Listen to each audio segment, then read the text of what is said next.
This looks more bulkier than this, bro. The tank is wide. Bro, we'll do a drag one. Rally mode ಆಗ್ತಿದ್ದಂಗೆನೆ ಗಾಡಿ ಸಕ್ಕದಾಗಿ ಎಳಿತಾ ಇದೆ. ಇದು lever ಹೊಡೆದೋಗಿದೆ. ಹೊಡೆಯುತ್ತೆ ಗುರು, ಸರಿ ಹೊಡೆಯುತ್ತೆ ಕಣ್ಣಿಗೆ. ಹರಿ ಓಂ, ಎಲ್ರಿಗೂ ನಮಸ್ಕಾರ. ಥಂಬ್ನೇಲ್ ನೋಡಿರ್ತೀರಾ, ಟೈಟಲ್ ನೋಡಿರ್ತೀರಾ, ತಿರ್ಗಾ ಎಕ್ಸ್ಟ್ರಾ ತಲೆ ತಿನ್ನಲ್ಲ ನಿಮಗೆ. ಆ ಪ್ರೈಸ್ ರೇಂಜ್ಗೆ, ಆ ಕೊಟ್ಟಿರೋ ಹೈಟ್ಗೆ ಅದು ವರ್ತ್ ಇದೆಯಾ ಇಲ್ವಾ ನೋಡ್ಬೇಕು. ಪ್ರೈಸ್ ರೇಂಜಿಗೆ ವರ್ತ್ ಇರುತ್ತೆ, ಬಟ್ ಕೊಟ್ಟಿರೋ ಹೈಪು ಅದಿನ್ನೂ ಹಂಗೆ ಮೇಂಟೈನ್ ಮಾಡುತ್ತಾ ಇಲ್ವಾ ಅಂತ ನೋಡ್ಬೇಕು. ನಾನು ಓವರ್ ಆಲ್ ಲುಕ್ ಹೇಳ್ತೀನಿ. ಹಿಮಾಲಯನ ಕಂಪೇರ್ ಮಾಡಿದ್ರೆ ಅದು ಸ್ವಲ್ಪ ಕ್ರ್ಯಾಶ್ ಗಾರ್ಡ್ಸು ಅಥವಾ ಈ ಸ್ಯಾಡಲ್ ಸ್ಟೇ ಇರೋದ್ರಿಂದ ನಿಮಗೆ ಒಂಚೂರು ಬಲ್ಕಿ ಅನಿಸುತ್ತೆ, ಅದು ಮಸ್ಕ್ಯುಲರ್ ಅನಿಸುತ್ತೆ. ಬಟ್ ಇದು ಆ್ಯಕ್ಚುಲಾಗಿ ಸಖತ್ ಬಲ್ಕಿ ಇದೆ. ಅಲ್ಲೇ ಪಕ್ಕದಲ್ಲಿ ನಿಲ್ಸ್ಬಿಟ್ಟು ತೋರಿಸ್ತೀನಿ ತೊಳಿ. ಇದೆ ಸೈಡ್ ಬೈ ಸೈಡ್ ಒಂದು ಕಂಪ್ಯಾರಿಸನ್ ಮಾಡಿ ನೋಡೋಣ. Let's see. ಹಿಮಾಲಯ ನೋಡ್ಸ್ಕೊಂಬಂದು ನೆಕ್ಸ್ಟ್ ಇದಕ್ಕೆ ಓಡಿಸಿದ್ರೆ ಸಖತ್ ಲೈಟ್ ಇದೆ ಅದು. ಈ ಸ್ಟ್ಯಾಂಡ್ ಸ್ವಲ್ಪ 390 ಥರನೇ ಇದೆ, ತುಂಬ ಬಾಲಲ್ಲ ಥರ ಅಪ್ರೈಟ್ ಪೊಸಿಷನ್ ಇದೆ ಜಾಸ್ತಿ ಇದು. So yes, this looks more bulkier than this, bro. The tank is wide. So visually ನೀವು ನೋಡಿದ್ರೆ ದಟ್ಸ್ ಮೋರ್ ಬಲ್ಕಿಯರ್. ಆದರೆ ಇದು ಹೆವಿ ಇದೆ, ಅದು ಲೈಟ್ ಇದೆ. ಅದು 179 180 kgs ಹತ್ರ ಬರುತ್ತೆ, 200 kgs. ಓಕೆ, ಹೆಡ್ಲೈಟ್ ನಾನು ಕೇಳ್ಪಟ್ಟಂಗೆ ಇದಕ್ಕೆ ಸಿಕ್ಕಾಪಟ್ಟೆ ಬ್ರೈಟ್ ಇದೆ. ನೋಡೋಣ ನೈಟ್ ಟೈಮ್ ಅದು ಒಂದು ವೀಡಿಯೋ ಮಾಡೋಣ. ಈಗ ಓನರ್ ಹತ್ರನೇ ಕೇಳೋಣ ಏನೇನು ಕಾನ್ಸ್ ಇದೆ, ಏನೇನು ಪ್ರೋಸ್ ಇದೆ ಇದರಲ್ಲಿ, ಅವ್ರು ಅನುಭವಿಸಿರೋದು. ಈಗ ಡಿಕೋಡ್ ಮಾಡೋಕ್ಕೆ ಟ್ರೈ ಮಾಡೋಣ. ನಾನು ಆಲ್ಮೋಸ್ಟ್ 6 ಫುಟ್ ಇದ್ದೀನಿ, ನಾನು ಈಸಿಯಾಗಿ ಹತ್ಬೋದು. ಫ್ಲ್ಯಾಟ್ ಫುಟ್ ಆಗುತ್ತೆ ಈಸಿಯಾಗಿ, ನಮಗೇನು ತೊಂದರೆ ಆಗೋಲ್ಲ. ಇದು ಒಂದು ಸ್ಟೆಪ್ ಡೌನ್ ಆಗಿದೆ ಸಸ್ಪೆನ್ಷನ್ನು, ಅವ್ರು ಹೈಟಿಗೆ ಅಡ್ಜಸ್ಟ್ ಮಾಡ್ಕೊಂಡಿದ್ದಾರೆ. ಅವರು 5'8" ಏನೋ ಇದ್ದಾರಂತೆ. ಸೊ ಅವ್ರ ಹೈಟಿಗೆ ಅಡ್ಜಸ್ಟ್ ಮಾಡಿಸ್ಕೊಂಡಿದ್ದಾರೆ. ಇದರಲ್ಲಿ ಕ್ವಿಕ್ ಶಿಫ್ಟರ್ ಬರೋಲ್ಲ, ಬೇಸ್ ಎಂಡ್ ಇದು. ಕ್ರೂಸ್ ಕಂಟ್ರೋಲ್ ಇದೆ. ಹಿಂಗೆ ಫೀಚರ್ಸ್ನ ಜಾಸ್ತಿನೂ ತಲೆ ಕೆಡಿಸಲ್ಲ. ನಮ್ಗೆ ಮೇಯ್ನ್ ಏನು ಇಂಜಿನ್ ನೋಡ್ಕೋಬೇಕಾಗಿತ್ತು. ಫೀಚರ್ಸ್ ಆಮೇಲೆ ಎಕ್ಸ್ಪ್ಲೇನ್ ಮಾಡ್ತೀನಿ, ನೋಡೋಣ. Okay,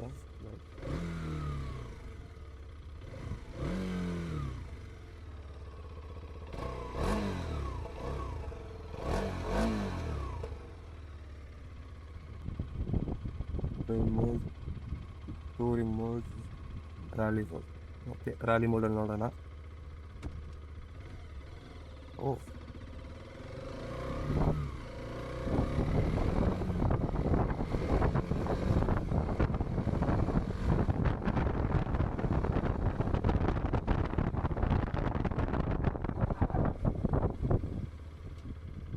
nice. ಬ್ರೇಕಿಂಗ್ ಚೆನ್ನಾಗಿದೆ. ಟ್ರ್ಯಾಕ್ ABS ಆಫ್ ಆಗಿದೆ, ಅದಕ್ಕೆ ಸ್ಕಿಡ್ ಆಯ್ತು ಅಲ್ಲಿ. ಈಗ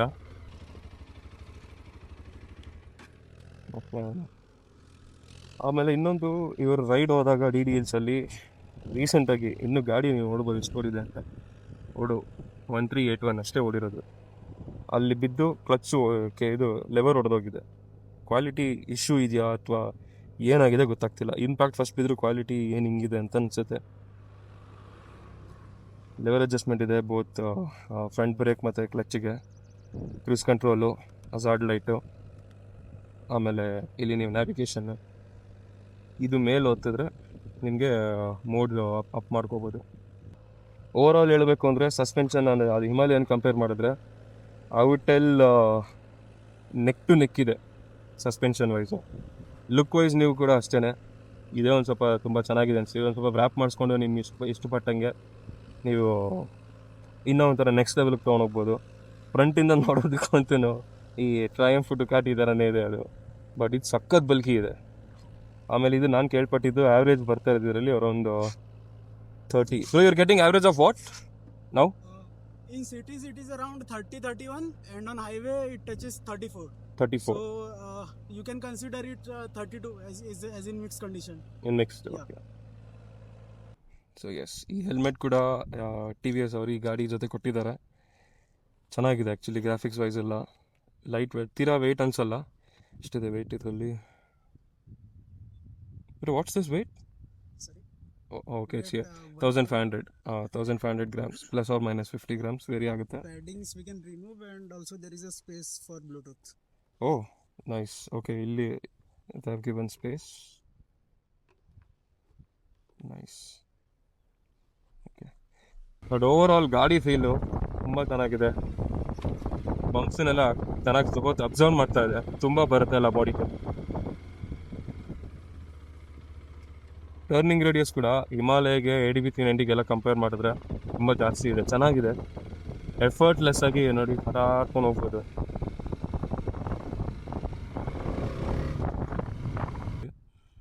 ನಿಮಗೆ ಪ್ರಾಬ್ಲಿ ಬಿಸ್ಲಿಗೆ ಸರಿ ಕಾಣದೇ ಇರ್ಬೋದು. ಸೊ ಎಸ್, ರೈಡ್ ಮೋಡಲ್ಲಿ ಯಾವುದ್ರಲ್ಲಿ ನಾವು ಇಲ್ಲಿ ಮ್ಯಾನ್ಯಲಿ ಕೂಡ ಸೆಲೆಕ್ಟ್ ಮಾಡ್ಕೋಬೋದು, ಚೇಂಜ್ ಮಾಡ್ಕೋಬೋದು. ಇಲ್ಲಿ ಸ್ಟಾರ್ಟ್ ಮಾಡೋಕ್ಕೆ ಮುಂಚೆ trip details, vehicle control, traction control, quick shifter ಇದರಲ್ಲಿ ಎನೇಬಲ್ ಆಗಿ ಅಂದರೆ ಇಲ್ಲವೇ ಇಲ್ಲ, ಫೀಚರೇ ಇಲ್ಲ. ಮೈ ವೆಹಿಕಲ್ ಸರ್ವಿಸ್ ಯಾವಾಗಿದೆ, performance records, my Apache service ಅದು ಆ್ಯಪ್ಲಿಕೇಶನ್ಗೆ, traction control, cruise control. Okay, back and display setup, custom widgets ಇದೆಲ್ಲ ನೀವು ಚೇಂಜ್ ಮಾಡ್ಕೋಬೋದು. ಕಮೆಂಟ್ ಸೆಕ್ಷನಲ್ಲಿ ತಿಳಿಸಿ ನೀವೆಲ್ಲ ನೋಡಬೇಕು ಅಂದರೆ, ಡೀಟೇಲ್ ವೀಡಿಯೋದ್ರ ಮೇಲೆ ಮಾಡ್ತೀನಿ ಒಂದು. ಸೊ ಎಸ್, ನಿಮಗೆ ಬೇಸಿಕ್ಕಾಗಿ ಇದರಲ್ಲಿ ಓಡೋಮೀಟರು, ಆ್ಯಾವ್ರೇಜ್ ಸ್ಪೀಡ್ ಎಷ್ಟು ಬಂದಿದ್ದೀರಾ, ಆ್ಯಾವ್ರೇಜ್ ಫ್ಯೂಲ್ ಎಕಾನಮಿ ಎಷ್ಟಿದೆ, ರೇಂಜ್ ಎಷ್ಟಿದೆ. MIDನ ಜಾಸ್ತಿ ಟ್ರಸ್ಟ್ ಮಾಡೋಕ್ಕಾಗಲ್ಲ, ಬಟ್ ಸ್ಟಿಲ್ ನಿಮಗೊಂದು ಅಂದಾಜು ಸಿಗುತ್ತೆ. ಇಲ್ಲಿ ಟೆಂಪ್ರೇಚರ್ ಸೆನ್ಸರು, ಇಲ್ಲಿ ಫ್ಯೂಲ್ ಮೀಟರ್ ಇಲ್ಲಿದೆ. ಇಷ್ಟೆಲ್ಲ ಮಾಡಿ ಇದೊಂಚೂರು ಗ್ರಾಫಿಕ್ ಅವ್ರ ಮೇಲೆ ಚೆನ್ನಾಗಿ ವರ್ಕ್ ಮಾಡ್ಬೋದಾಗಿತ್ತು ಅನಿಸ್ತು. ಇದು ರೈನ್ ಮೋಡಲ್ಲಿದೆ, graphic okay, not bad. Next tour ಮೋಡಲ್ಲಿ, ರ್ಯಾಲಿ ಮೋಡಲ್ಲಿ ಸೇಮ್ ಇರುತ್ತೆ. ಅರ್ಬನ್ನು ಒಂದು ಸ್ವಲ್ಪ ಡಿಲೇ ಇದೆ, ಒಂಚೂರು ಇದೆ, ಸಣ್ಣ ಪುಟ್ಟ ಇಶ್ಯೂಸ್ ಇದೆ. ಪ್ರಾಬ್ಲಿ ಸಾಫ್ಟ್ವೇರ್ ಇದರಲ್ಲಿ ಅಪ್ಡೇಟ್ ಆಗುತ್ತೆ. ಓಕೆ, ಟೂರ್ ಮೋಡು, ರ್ಯಾಲಿ ಮೋಡಲ್ಲಿ ABS ಆಫ್ ಆಗುತ್ತೆ, ಟೂರ್ ಮೋಡಲ್ಲಿ ABS ಆನ್ ಆಗೇ ಇರುತ್ತೆ. ಓಕೆ, ಸೊ ಅರ್ಬನಲ್ಲಿ ಹೇಗಿದೆ ತೋರಿಸ್ತೀನಿ ಬನ್ನಿ.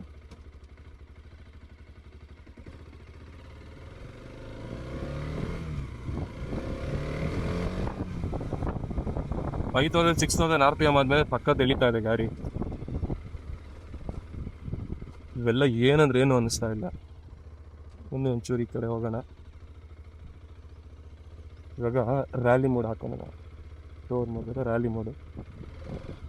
ರ್ಯಾಲಿ ಮೋಡ್ ಆಗ್ತಿದ್ದಂಗೆ ಗಾಡಿ ಸಕ್ಕದಾಗಿ ಎಳಿತಾ ಇದೆ. ಈ ಕಡೆ ಹೋಗೋಣ, ರ್ಯಾಲಿ ಮೋಡಲ್ಲಿ ತೋರಿಸ್ತೀನಿ.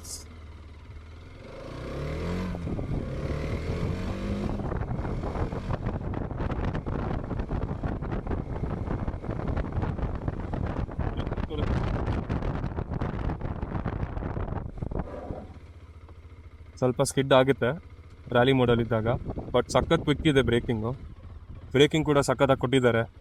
Everything is perfect. ಈ ಪ್ರೈಸ್ ರೇಂಜ್ಗೆ ಈ ಗಾಡೀಲಿ ಕೊಡ್ತಿರೋದು ಆಬ್ಸಲ್ಯೂಟ್ಲಿ ವರ್ತ್ ಎವ್ರಿಥಿಂಗ್ ಅಂತಲೇ ಹೇಳ್ಬೋದು ನಾವು. ಓವರ್ ಆಲ್ ನನ್ನ ಕನ್ಕ್ಲೂಷನ್ ಏನು ಅಂದರೆ, ರ್ಯಾಲಿ ಮೋಡಲ್ಲಿ ಚೆನ್ನಾಗಿದೆ ಪಿಕಪ್ಪು, ಲೋ ಆ್ಯಂಡ್ ಟಾಪ್ ಕೂಡ ಚೆನ್ನಾಗಿದೆ.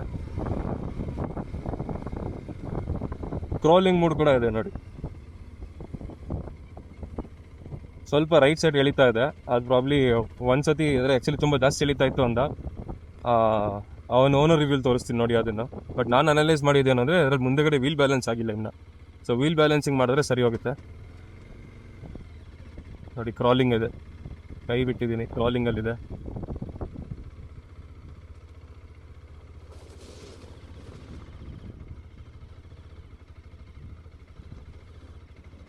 ಎಫರ್ಟ್ಲೆಸ್ ಆಗಿದೆ ಮಾತ್ರ ಗಾಡಿ ಇದು. ನಾನು 390 ADV X ಓಡಿಸಿದ್ದೀನಿ, ನನ್ನ ಫ್ರೆಂಡ್ದೆ ತುಂಬ ಯೂಸ್ ಮಾಡಿದ್ದೀನಿ ನಾನು. ಗಾಡಿ ಮಾತ್ರ ಅಲ್ಟಿಮೇಟ್ ಆಗಿದೆ. ಅದು ಎಫರ್ಟ್ಲೆಸ್ ಆಗಿದೆ, ಇದು ಎಫರ್ಟ್ಲೆಸ್ ಆಗಿದೆ. ಅದು ಆ ಪ್ರೈಸ್ ರೇಂಜ್ ಮತ್ತು ಆ ಸೆಗ್ಮೆಂಟಲ್ಲಿ ವರ್ತ್ ಎವ್ರಿ ಪೆನಿ. ಇದು ಈ ಸೆಗ್ಮೆಂಟಲ್ಲಿ ಈ ಪ್ರೈಸಲ್ಲಿ ವರ್ತ್ ಎವ್ರಿ ರುಪಿ ಪೆನಿ. ಏನೇನು ತೊಗೋತೀರೋ ಎಲ್ಲ ತೊಗೊಳ್ಳಿ. ಕ್ರಾಲಿಂಗ್ ನೋಡಿ ಎಷ್ಟು ಚೆನ್ನಾಗಿ ಹೋಗ್ತಾ ಇದೆ. So end of the day I would recommend anyone, ಯಾರಾದರೂ ಸರಿ, ಬಿಗಿನರ್ಸ್ ಆದರೂ ಸರಿ, ಈ ಗಾಡಿಗೆ ಹೋಗಿ. ಇನ್ ಕೇಸ್ ನೀವು KTM ಏನಾದ್ರು ನೋಡ್ತಿದ್ದೀರಾ ಅಂದರೆ, ನಿಮಗೆ ಬಡ್ಜೆಟ್ ಸರಿ ಹೋಗ್ತಿಲ್ಲ ಅಂದರೆ you can easily go with this. ಇಲ್ಲ ನಾನು ಬಡ್ಜೆಟ್ ಅಡ್ಜಸ್ಟ್ ಮಾಡ್ಕೋತೀನಿ ಅಂದರೆ KTM is the best vehicle to go. Okay, so finally cruise ಕಂಟ್ರೋಲ್ನ ವರ್ಕಿಂಗ್ ತೊಗೊಂಬಂದೆ. ನೋಡೋಣ ಬನ್ನಿ, ಸೆಟ್ ಮಾಡಿದ್ದೀನಿ.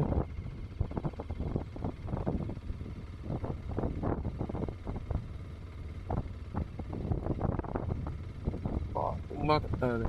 20 ಮೇಲೆ ಹೋಗೋಣ.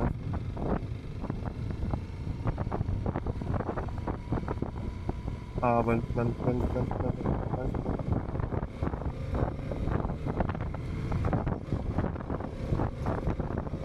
ಫುಲ್ ಕೂಡ ಅಷ್ಟೇ ಚೆನ್ನಾಗಿ ತಗೋತಾ ಇದೆ.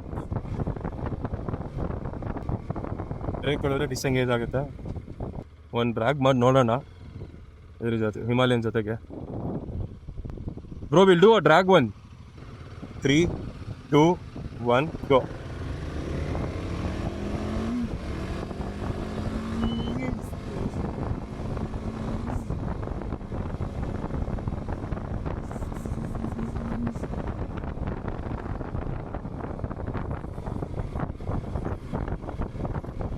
ಸಸ್ಪೆನ್ಷನ್ ಮಾತ್ರ ಬೆಂಕಿ ಇದೆ, ಅಲ್ಟಿಮೇಟ್ ಆಗಿದೆ suspension, no doubt in that.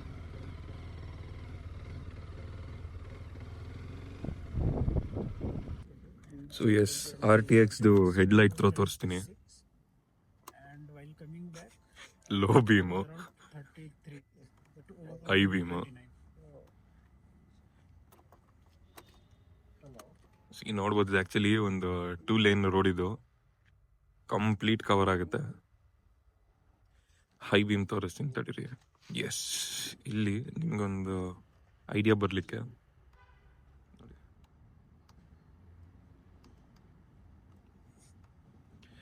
Look at the throw guys, ultimate. Camera ಆ್ಯಕ್ಚುಲಾಗಿ ಜಡ್ಜ್ ಮಾಡ್ತಿಲ್ಲ ಅಷ್ಟು, but in reality let's say road ಕಾಣ್ತಿದೆಯಲ್ಲ, it's close to around 100 meters ಇಲ್ವೇನೋ ಅದು? More than 100 meters. ಅದು ನಮಗೆ ಕಾಣಿಸ್ತಾ ಇರೋದು ಅಷ್ಟೇ. ಹಾಂ, but it's close to 100 meters. Low beam.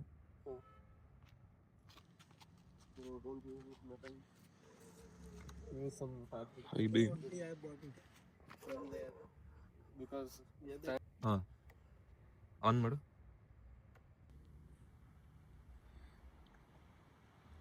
ಇದು ಲೋ ಬೀಮ್. ಹೈ ಬೀಮ್ ಹಾಕೋ, ಆಫ್ ಮಾಡು. ಹೈ ಬೀಮ್ ಆಫ್ ಮಾಡು, ಹಾಗೇ ಇರೋ. ಇದು 8x ಅಲ್ಲಿ ತೆಗಿತಾ ಇರೋದು. ಇಷ್ಟು ಡಿಸ್ಟೆನ್ಸಲ್ಲಿ ಇದ್ದಾರೆ. 100 meters ಇದೆ, 100ಗಿಂತ ಜಾಸ್ತಿನೇ ಇದೆ, ನೋಡ್ಬೋದು. ಹೈ ಬೀಮ್ ಹಾಕೋ. ಹೊಡಿಯುತ್ತೆ ಗುರು, ಸರಿ ಹೊಡಿಯುತ್ತೆ ಕಣ್ಣಿಗೆ. ಇದು ಲೋ ಬೀಮು, ಓಕೆನಾ? Look at this high beam. ನಾನು ವೈಡ್ ಆ್ಯಂಗಲಲ್ಲಿ ಆಗ್ತಾ ಇರೋದು. Let me show in 1x. My god, crazy ಆಗಿದೆ ಲೈಟ್ ಥ್ರೋ ಮಾತ್ರ. High beam, low beam, high beam, low beam. ಇವಾಗ ನೋಡಿ, ನಾನು ಥ್ರಾಟಲ್ ಇಟ್ಕೊಂಡಿಲ್ಲ, ಕ್ರಾಲ್ ಮೋಡಲ್ಲೇ ಇರೋದು. 3rd ಗೇರಲ್ಲಿದೆ, 20 ಕ್ರಾಲ್ ಆಗ್ತಾ ಇದೆ. KC ಕ್ರೇಜಿ ಆಗಿದೆ ಮಾತ್ರ. High beam, low. So yes, ನೋಡ್ಕೊಂಬಂದ್ರಲ್ಲ ಹೆಡ್ಲೈಟ್ ಬಗ್ಗೆ ಹೇಗೆ ಅನ್ಸುತ್ತೆ ಕಮೆಂಟ್ ಸೆಕ್ಷನಲ್ಲಿ ತಿಳಿಸಿ. Okay, coming to the final part. ಆ್ಯಕ್ಚುಲಾಗಿ ನಾನು ಇದರಲ್ಲಿ ಓನರ್ ರಿವ್ಯೂ ಹಾಕೋಣ ಅಂತಿದ್ದೆ. ಸೊ ಆಲ್ರೆಡಿ 20-25 ನಿಮಿಷ ಆಗೋಗಿರುತ್ತೆ ವಿಡಿಯೋ ಇದು. ಹಾಗಾಗಿ ನಾನು ಪಾರ್ಟ್ 2 ಅಲ್ಲಿ ಓನರ್ ರಿವ್ಯೂನ ಪೋಸ್ಟ್ ಮಾಡ್ತೀನಿ. ಅದು ಡೆಡಿಕೇಟೆಡ್ ಓನರ್ ರಿವ್ಯೂ ಆಗಿರುತ್ತೆ. ಸೊ ಈಗ ವರ್ಡಿಕ್ಟ್ ನನ್ನ ಕಡೆಯಿಂದ ಏನಪ್ಪ ಅಂದರೆ, ಕಂಪೇರ್ ಟು 390, 450, GS 310 ಈ ಇಂಜಿನ್ಸ್ಗೆಲ್ಲ ಕಂಪೇರ್ ಮಾಡಿದ್ರೆ GS 310ಗೂ TVS RTX 300ಗೂ ಒಂದು ಹೆಂಗೆ ಹೇಳ್ಬೋದು ಅಂದರೆ ಅನ್ಐಡೆಂಟಿಕಲ್ ಟ್ವಿನ್ಸ್ ಅಂತ ಹೇಳ್ಬೋದು. ಆಲ್ಮೋಸ್ಟ್ ಆಲ್ ಸಿಮಿಲರ್ ಇದೆ GS 310ಗೆ. ಎಲ್ಲೋ ಒಂಚೂರು ಇಂಪ್ರೂವ್ಮೆಂಟ್ಸ್ ಇದೆ ಇಂಜಿನ್ ಪರ್ಫಾರ್ಮೆನ್ಸಲ್ಲಿ, ಬಟ್ ಸ್ಟಿಲ್ GS 310 ಇನ್ನೂ ಒಂಚೂರು ಚೆನ್ನಾಗಿದೆ ಅಂತ ಹೇಳ್ತೀನಿ ನಾನು. ಆ್ಯಂಡ್ ಇಂಜಿನ್ ರಿಫೈನ್ಮೆಂಟ್ ವೈಸ್ ಅಂತೂ RTX ಅಲ್ಟಿಮೇಟ್ ಆಗಿದೆ, ಚೆನ್ನಾಗಿದೆ, ಎಲ್ಲೂ ವೈಬ್ರೇಷನ್ಸ್ ಇಲ್ಲ. ನಾನು 5000, 6000 ಅಪ್ ಟು 8000 RPM ವರೆಗೂ ಪುಲ್ ಮಾಡಿದ್ದೀನಿ, ಏನು ಅನಿಸ್ಲಿಲ್ಲ ಅಷ್ಟು. ವೈಬ್ರೇಷನ್ಸ್ ಆಲ್ಮೋಸ್ಟ್ ಆಲ್ ಕಮ್ಮಿನೇ ಇತ್ತು, ತೀರಾ ಕಮ್ಮಿ ಇತ್ತು. ಇದು ಡ್ರ್ಯಾಗ್ ಮಾಡಿದ್ವಲ್ಲ ಹಿಮಾಲಯ ಜೊತೆಗೆ, ಒಂದು ಕ್ಲಿಪ್ ಮಿಸ್ ಆಯಿತು ನಾನು ಹಾಕೋದು. ಸೊ ಅದರಲ್ಲಿ ಏನಿತ್ತು ಅಂದರೆ, ಹಿಮಾಲಯ 450 ಜೊತೆಗೆ ನಾವು 0 ಇಂದ ಸ್ಟಾರ್ಟ್ ಮಾಡಿದ್ವಿ ಪುಲ್ ಮಾಡೋದಕ್ಕೆ. ಸೊ ಇನಿಷಿಯಲ್ ಆಗಿ ಇದು ಪಿಕಪ್ ತೊಗೊಂಬಂದ್ಬಿಡ್ತು ಚೆನ್ನಾಗಿ. ಬಟ್ ಆಮೇಲೆ ಲಾಂಗ್ ರನ್ಗೆ ಬಂದರೆ ಸ್ವಲ್ಪ ಗೇರ್ ಶಿಫ್ಟ್ ಆಗ್ತಾ ಅಥವಾ ಲಾಂಗ್ ರನ್ಗೆ ಹೋಗ್ತಾ ಹಿಮಾಲಯನ್ ಜಿಕ್ ಅಂತ ಹಿಂಗೆ ಹೋಗ್ಬಿಡುತ್ತೆ. ಚೆನ್ನಾಗಿದೆ ಹಿಮಾಲಯನ್ ಕೂಡ. 390 ಕಂಪೇರ್ ಮಾಡೋಕ್ಕೆ ಆಗಲ್ಲ ಬಿಡಿ ಇದು. ಸೊ ನಿಮಗೆ ಒಂದು ಅಂದಾಜು ಕೊಡಬೇಕು ಅಂದರೆ 390ಗೂ ಇದಕ್ಕೂ ಲೈಕ್ ಪರ್ಫಾರ್ಮೆನ್ಸ್ ಹೇಗಿದೆ ಅಂತ. 390 ಇಲ್ಲೆಲ್ಲೋ ಇದೆ ಅಂದರೆ ಅಟ್ಲೀಸ್ಟ್ ಇದು GS 310 ಮತ್ತು RTX 300 ಒಂದು ಅಂದಾಜು ಇಲ್ಲಿಗೆ ಬರುತ್ತೆ ಅಂತ ಇಟ್ಕೊಳ್ಳಿ. ಫುಲ್ ಅಂತೂ 390 ಅಲ್ಟಿಮೇಟ್ ಆಗಿದೆ.